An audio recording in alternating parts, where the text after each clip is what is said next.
joining you under our little covered porch here on the side of our office because it is raining.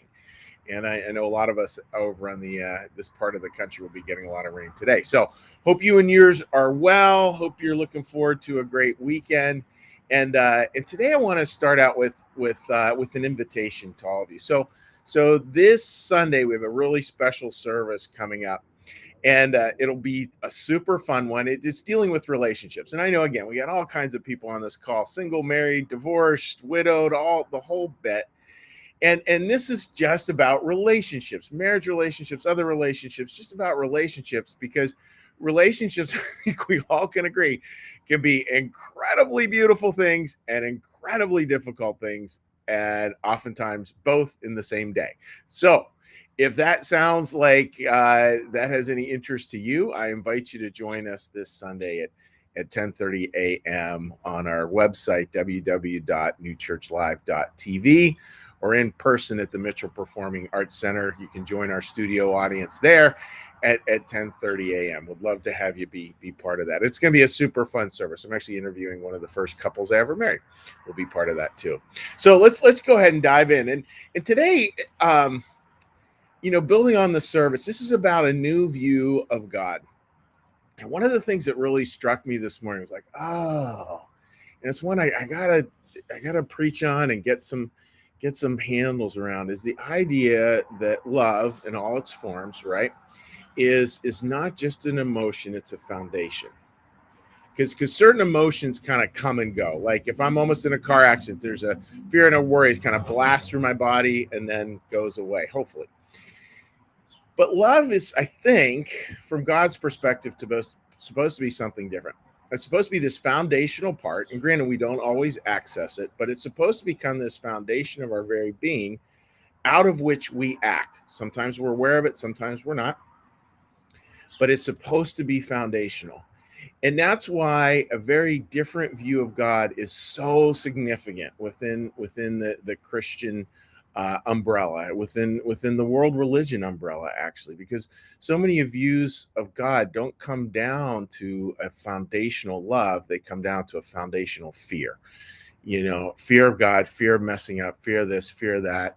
And it's not a big surprise, right, that if that's what church has to offer, that a lot of people are like, I got enough fear on my own. I don't need religion to help me out with that.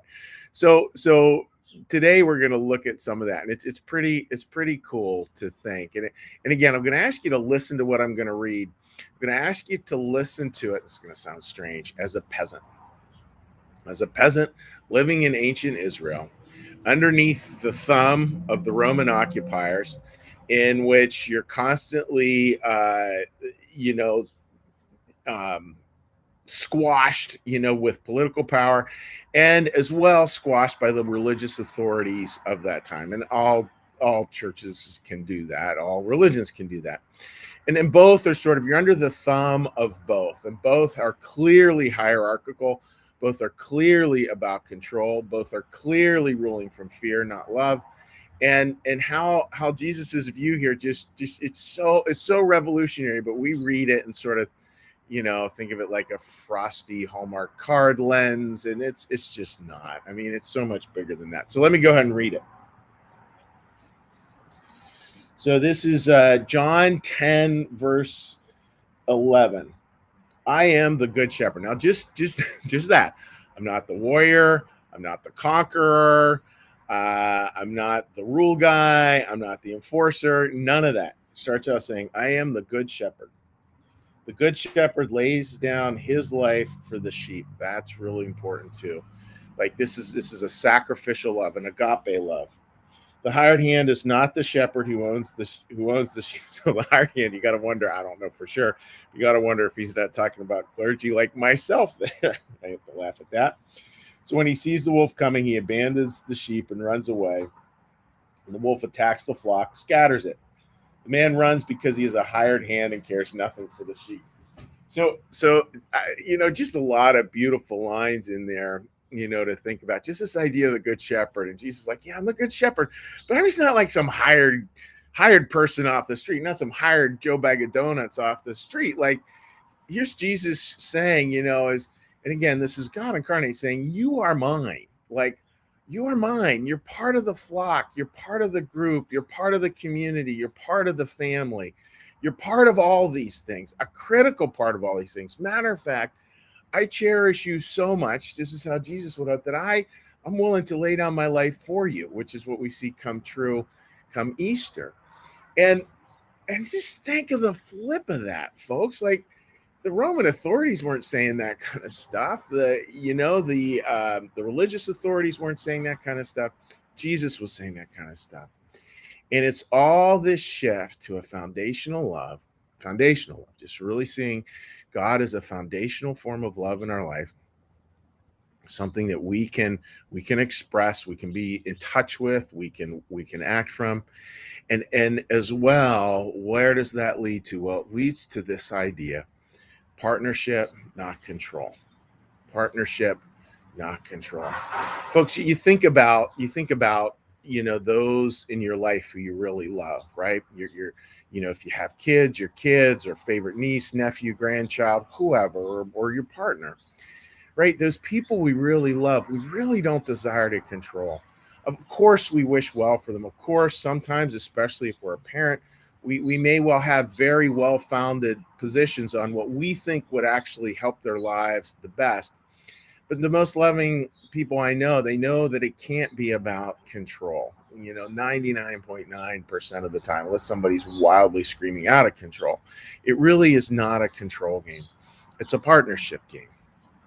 It's a game where we're moving together. Why? Because that's what love does. Like, love is always trying to form this kind of partnership. And that's where we see in this message, in this basic sentence, like, I am the good shepherd. Just such a radically different view of God. And you can imagine, right? Like, you could read that 1,000 times, and if we read it with modern eyes of 2021, it doesn't sound that big. But let me tell you, to the people hearing it, that what you're reading there is, you're reading revolution, is what you're reading. Is something that is pure revolution. And it's a good revolution. Maybe it's a revolution we need a little more of. I mean, who knows, right? So folks, that's the thought for today. And how does this apply to our lives? Well, it applies to our relationship with God. Think how that might work. And it also applies with a gentle reminder to ourselves that we're to lean into partnership, not control. Control is a very tempting game, and there's lots of bells and whistles that come along with it when we have control. But what doesn't come along with it is love, and that's where we're to be. So that's my thought for you folks today, and wishing you just a great weekend. Again, two quick reminders. One is special service Sunday at 10:30 a.m., dealing with love and relationship, and however that relationship looks for you. And number two is, I totally forgot number two.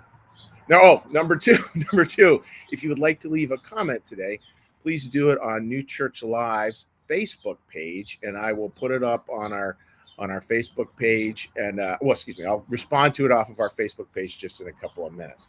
So with that, dear friends, let's go ahead and get a little meditation here. What I'm going to do is I'm going to ring a bell. I want you to listen to the bell until it stops ringing. Once it stops ringing, we'll do a little meditation from an ancient piece of scripture. Then we'll do a prayer. Then we'll do a blessing. And then we'll say hello to those of you who are joining us online off of our Facebook Live page.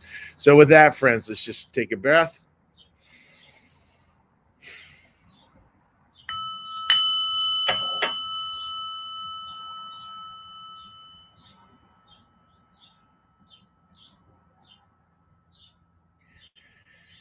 Be still and know that I am God.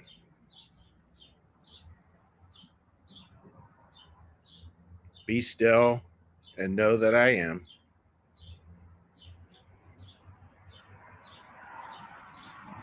Be still and know that I.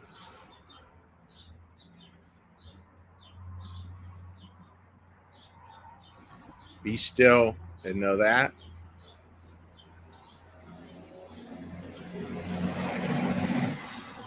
Be still and know.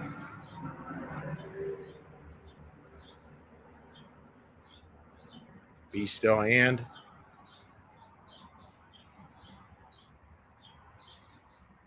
Be still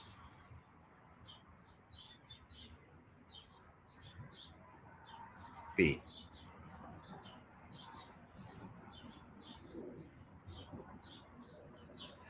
Our Father, who art in the heavens, hallowed be thy name. Thy kingdom come, thy will be done, as in heaven, so upon the earth. Give us this day our daily bread, and forgive us our debts, as we also forgive our debtors. And lead us not into temptation, but deliver us from evil. For thine is the kingdom, and the power, and the glory forever. Amen. May the Lord bless you and keep you. May the Lord make his face to shine upon you and be gracious unto you. May the Lord lift up his countenance upon you and bring you peace and bring you home. Amen.